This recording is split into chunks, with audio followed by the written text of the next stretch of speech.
Գյորջյան Կասկադ 60 ամիս փուլային վճարում բազմաթիվ առավելություններ։ Պարոն Պողոսյան, զեկույցի համար շնորհակալություն։ Բազմաթիվ գործեր են քննվում, հսկացավալ գործեր քանում, որի համար շնորհակալություն։ Կան խնդիրներ, որոնց մասին հիմա բարձրաձայնում ենք, դա հանրային հնչեղությունն է, ու նաև տնտեսվարողներին հետաքրքրող հարց են։ Վերջերս մենք տնտեսվարողների հետ հանդիպել ենք եւ այդ հարցերը, որոնք մենք համակարգված տեսել ենք, փորձենք ձեզ ուղղել հարցերը, այդ պատասխանը նաև որպեսզի փոխանցենք տնտեսվարողներին։ Հիմնականում իմ գործընկերները նշեցին, բայց ավելի մանրամասն հետևյալ խնդիրներն են մատնանշում, որ ակտերը, որոնք գրվում են, դեռ չապացուցված փոխանցվում է քննչականին։ Արդյոք այստեղ մենք մեխանիզմ ունենք, որ լինի տեսչական մարմնի ակտեր, թե հարկային ակտեր, որոշակի ապացուցողական ընթացակարգ պետք է անցնել, որովհետև ստացվում է, որ ապրիորի մարդիկ միանգամից գործեր ունենում մի կառույցի հետ, որի գործողությունները մենք գիտենք ինչպիսին են, եւ քննչական մարմինը կատարում է իր գործողությունները, բայց մինչև դա արդյոք քննիչ պետք կամ քննիչ տեսչական մարմին պետք է եռանկյունու մեջ չեն կարող գտնել հավասարակշռման մի ընթացակարգ, որտեղ տնտեսվարողը առնվազն ապացուցված համարի որոշակի մասը գոնե, որտեղ տնտեսվարողներ կային, որ ազգային ժողովում հանդիպման ընթացքում նշում են, որ մեր հետ նույնիսկ չեն քննարկում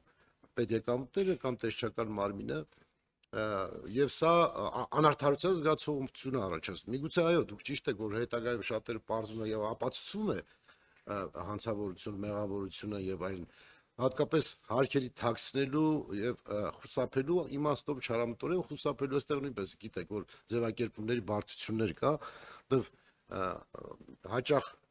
հարկերի խուսափելը ստացվում է այնպես, որ օրենսդրական փոփոխությունների արդյունքում է լինում, չիմացության արդյունքում է լինում եւ կա, որ այո, դիտավորությամբ է լինում, այդտեղ նույնպես բավականին խնդիրներ կան։ Իմ փոխանցած հարցը հետեւյալն է. հնարավոր գտնում եք գտնել մի այնպիսի տարբերակ,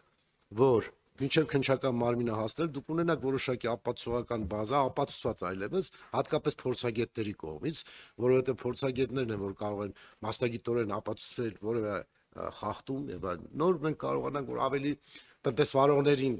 որոնք նաև եւ ձեր եւ մեր երկրի համար կարեւոր մարդիկ են, որոնց աշխատանքի արդյունքում ձևավորվում են մեր բյուջեները, կարողանանք, որ մենք էլ բաց ճակատ ասենք, որ տեսեք ապացուցվել է, տեսեք, որ ճիշտ է, այսինքն երկու կողմի համար մենք որպես ազգային ժողովի պատգամավորներ արդարության հիմքեր ներկայացնենք։ Այս իմաստով ձեր կարծիքը խնդրեի փոխանցեի տնտեսվարողներին եւ հանրությանը։ Շնորհակալություն, պարոն Բագրատյան։ Ես Տիկին Վարդանյանը, երբ որ հարցադրումը հնչեցրեց, հիմա գործում է հետևյալ մեխանիզմը, ՊԵԿ-ը օրինակ իր գործառույթների շրջանակներում իրականացնում է իր լիազորությունները տնտեսվարողի մոտ հարկային պարտավորությունների կատարման ճշգրտման հետ կապված, երբ որ մենք հաղորդում ենք ստանում նախնական հաշվարկի հիման վրա, հաղորդում են ներկայացնում, նաև նախնական հաշվարկի հիմքում դնում են որոշակի փաստեր, սա մեզ համար բավարար է, երբ որ նայում ենք, որ նախնական հաշվարկում արձանագրված վնասի չափը գերազանցում է օրենսդրորեն նախատեսված նվազագույն շեմը, վարույթ ենք նախաձեռնում։ Հիմա հաջորդ գործողությունը մենք բնականաբար այդ նախնական հաշվարկով չենք բավարարվում։ Նախնական հաշվարկի հիման վրա չենք գնում անձանց, չգիտեմ, մեղադրյալ ներգրավելու եւ այլ նման միջնորդություններ չենք էլ ներկայացնում։ Մենք նախնական հաշվարկի հիմքում դրված փաստերը քննչական գործողությունների եւ ապացուցողական գործողությունների արդյունքում սկսում ենք որոշակի այլ օրենքով նախատեսված ապացույցներ ձեռք բերել։ Ես նշեցի արդեն մի քանիսը, կանչում ենք օրինակ, եթե մեր մոտ որոշակի նախնական հաշվարկի հիմքում դրված է որոշակի թիվ, որը որ որոշակի ինչ-որ մեկնաբանության տեղիք է տալիս, մենք կանչում ենք այդ ՊԵԿ աշխատակցին հարցաքննում ենք, որպեսզի ինքը հաստատի նաև այն մեկնաբանի ստուգման արդյունքում հայտնաբերած խախտումը, սա մեկ։ Երկրորդը, մենք եթե նախնական հաշվարկի հիմքում դրված է որոշակի նյութեր, որոնք որ ըստ էության իրենք ձեռք են բերել, սա մենք քննչական գործողությունների կատարման ճանապարհով փորձում ենք ապացույցներ ձեռք բերենք։ Երբ որ վերջացնում ենք այս ելակետային տվյալները ստանում ենք, մենք մի հատ նորից ՊԵԿ-ում արդեն ՊԵԿ մյուս այլ վարչությունում նշանակում ենք ճշգրտում ենք տալիս, որպեսզի հասկանանք այդ նախնական հաշվարկում եւ մեր ձեռբերված տվյալների ելակետային տվյալների արդյունքում այս թիվը վերջնական արդյունքում փոփոխության ենթարկվում է թե ոչ։ Եթե դրանից հետո էլ մենք ստանում ենք, որ իրականում այդ թիվը, չգիտեմ, X գումար է կազմում, դրանից հետո մենք որոշում ենք քանի որ պետք է նշանակենք ստուգում արդեն, ստուգման ակտ է անհրաժեշտ, դրա հիման վրա մենք արդեն պետք է կատարենք անհետաձգելի քննչական գործողություններ։ Այսինքն խուզարկություններ, արգրավումներ, որպեսզի օրենքով նախատեսված անհրաժեշտ ելակետային տվյալները տանք պետք մարմնին, որպեսզի ստուգում կատարի։ Ստուգման արդյունքում նոր որոշում է այդ անձին քրեական հետապնդում հարուցելու կամ չհարուցելու հարցը։ Ավելին ասեմ, լինում են իրավիճակներ, երբ որ օրինակ ես չեմ բացառում, որ օրինակ մինչև ստուգում գալը, ստուգումը, քանի որ ստուգումը երկարատև process է տևում, մինչև ստուգումը նաև անձանց նկատմամբ քրեական հետապնդում հարուցել, սա եզակի դեպքեր տենց ունեցել ենք, երբ որ ակնհայտ է եղել այդ փաստերը, երբ որ մենք օրինակ խուզարկությունների արդյունքում օրինակ դիցուկ հայտնաբերել ենք օրինակ սև հաշվապահություն, այդ սև հաշվապահությունը ստուգել ենք պետք ներկայացած հաշվետվությունների մեջ, պարզել ենք, որ օրինակ որոշակի գործարքներ կան,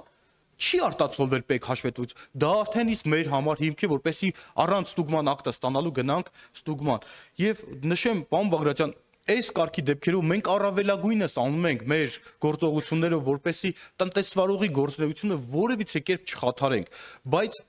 զերծ մնալ ընդհանրապես տնտեսվարողի գործունեությանը միջամտելու, որովհետև խուզարկությունն ինքնին ենթադրում է ինտենսիվ միջամտություն։ Անհնար է պարզապես։ Այ օրինակ մենք երբ որ գնում ենք խուզարկություն ենք կատարում, գույքագրման անհրաժեշտություն է լինում։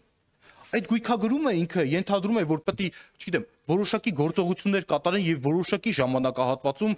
նայած տնտեսվարողի ընդհանուր շրջանառությունը։ Սա էլ ինքնին միջամտություն է։ Դրա համար այս կարգի իրանք իրենց բնույթով առանձնահատուկ են այս քրեական վարույթները։ Ես նշում եմ, Տիկին Խամոյանը նշեց, որ չգիտեմ, ինչ-որ քննիչները սպառնում են, չգիտեմ, կկալանավորենք նման վարքագիծ, ընդհանրապես գոյություն չունի։ Վերականգնումը օրենքով է նախատեսված։ Գողության դեպքում, երբ որ գողության գործ են քննում, քննիչը պետք է միջոցներ ձեռնարկի, որ այդ վնասը վերականգնվի։ Այս դեպքում մենք գործ ունենք պետությանը պատճառված վնասի հետ։ Ինչի մասին է խոսքը։ Ընդհանուր ոչ միայն վերականգնելու հետ կապված քննիչը պարտավորություն ունի, այլ նաև պետք է քննիչը միջոցներ ձեռնարկի չվերականգնման դեպքում ենթադրաբար գույքի վրա արգելանք դնելու հետ կապված օրենքը նախատեսել է համապատասխան գործիքակազմ։ Սա մեր գործիքակազմն է, եւ մենք չենք կարող հրաժարվել մեր գործիքակազմից։ Մի կողմից պահանջ կա քրեական վարույթի բնականon ընթացքը եւ արդյունավետությունը, օբյեկտիվությունը ապահովել եւ մյուս կողմից մենք գործ ունենք տնտեսվարողի օրինական տնտեսական գործունեություն, սա նուրբ գիծ է, որը որ մենք աշխատում ենք պահել։ Միգուցե Տիկին Վարդանյանը նշեց օրենսդրական շեմի հետ կապված որոշակի մենք դեմ չենք։ Ես մի հատ առաջարկում եմ, պարոն Պողոսյան։ Այս հարցերը բոլորիս հուզում են, հատկապես այսպես կոչված նախկին 205 հոդվածը եւ դրա շրջանակներում, այսինքն ինչպես անել, որ բարեխիղճ տնտեսվարողը չվախենա, որ իրան ամեն օր կարան ինչ որ հարցով, ինչ որ եղանակով, ինչ որ մարմին տանի դատարան, շատ կոպիտ եմ արտահայտում։ Պետությունն էլ հասկանա հստակ, մեսիջն ուղարկի, որ ժողովուրդ ջան չի լինելու իրավիճակ, եւ որ դուք պատճառեք պետությանը վնաս եւ այդ վնասը չհատուցվի։ Գուցե առաջարկեմ եւ մեր տնտեսագետ ընկերների հետ, գործընկերների հետ եւ պետաիրավականով մի հատ քննարկենք այս հարցերը, հասկանանք ոնց գնանք, որ հնարավորինս այդ, որ ասում եք, այդ նուրբ շեմը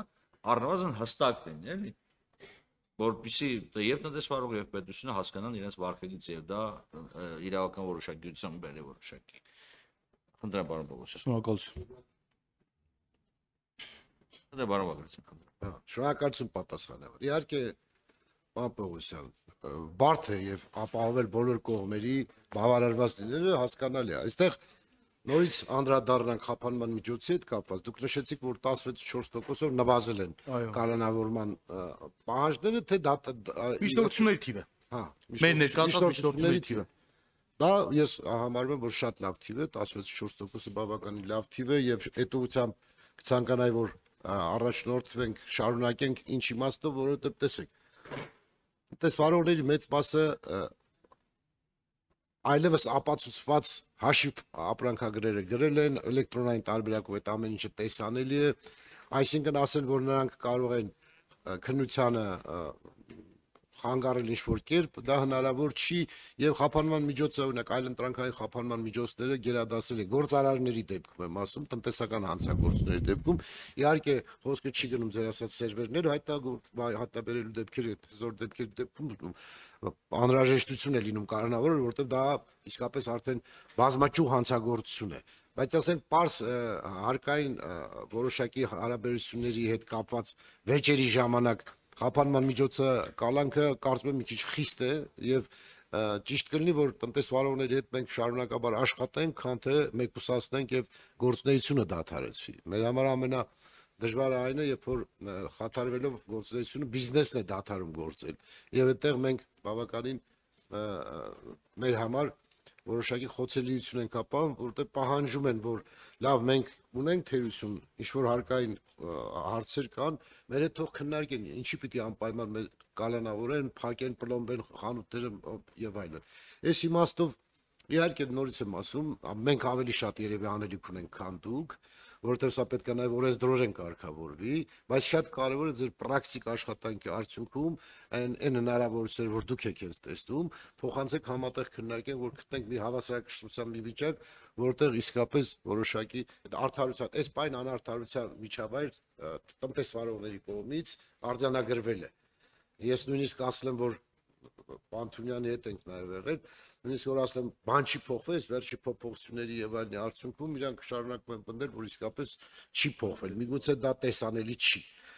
Երևի աշխատանքի որոշակի հատվածից հետո կա տարբերությունները ի հայտ կգան։ Եվ երկրորդը պարոն Վարդանյանը որ նշեց, Պանթունյանի հետ մենք հանձնաժողովում արդեն որոշել ենք այդ շեմի հետ կապված քննարկումները սկսել ենք եւ աշճանաբար կբերենք համատեղ էլ կնայենք, որպեսզի ներգրավեք էլի, իվերջ քրեականորեն զգիստը կներգրավենք, հա, նախնական դեռևս տնտեսագիտական խնդիրն է, հետո իրավականի ժամանակ կմիանանք միասին կաշխատենք։ Սրա մասին էր խոսքը, որ խնդրեմ, որ առավել հոգատար լինեք տնտեսվարողների նկատմամբ, որովհետև բոլորին մենք անհերության կանխավարկածը պետք է պարտադիր մեր համար կարևոր լինի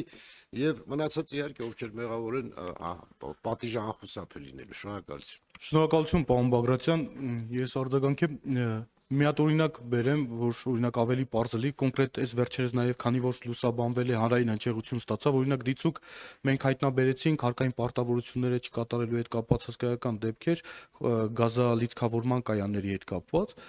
Հիմա սենց իրավիճակ էր ստեղծվել, երբ որ մարդիկ ոչ միայն հարկային պարտավորություններից խուսափում ունեին, այլ նաև կոնկրետ գազագողությամբ էին զբաղվել։ Հիմա եթե մենք օրինակ եմ ասում, էլի, թույլ տայինք, որ այդ անձինք օրինակ շարունակեին, ոնց որ մենք խրախուսեինք, որպեսի այդ դրա համար մենք գնացինք, նայած մենք սենց ստանդարտ ոչ ստանդարտ լուծումների ենք գնում, նաև նայում ենք, տեսնենք օրինակ, չգիտեմ, հետագայում, որ եթե հնարավոր է, որ ելակետային տվյալները օրինակ անձը չմիջամտի շարունակի իր գործունեությունը, բնականաբար մենք չենք գնում այնպեսի ինչ-որ մեթոդների, որոնք որոստեյության կխոչընդոտեն անձի տնտեսական գործունեությանը։ Նաև ունեցանք օրինակ այդ դեպքերով, որ գազալիցքավորման կայանը, չգիտեմ, սկսեցին բողոքարկել եւ այլ, երբ որ մենք թույլ տվեցինք շարունակել, դարձյալ աղմուկ բարձրացավ։ Սենց խնդիրներ ունենում ենք, էլի։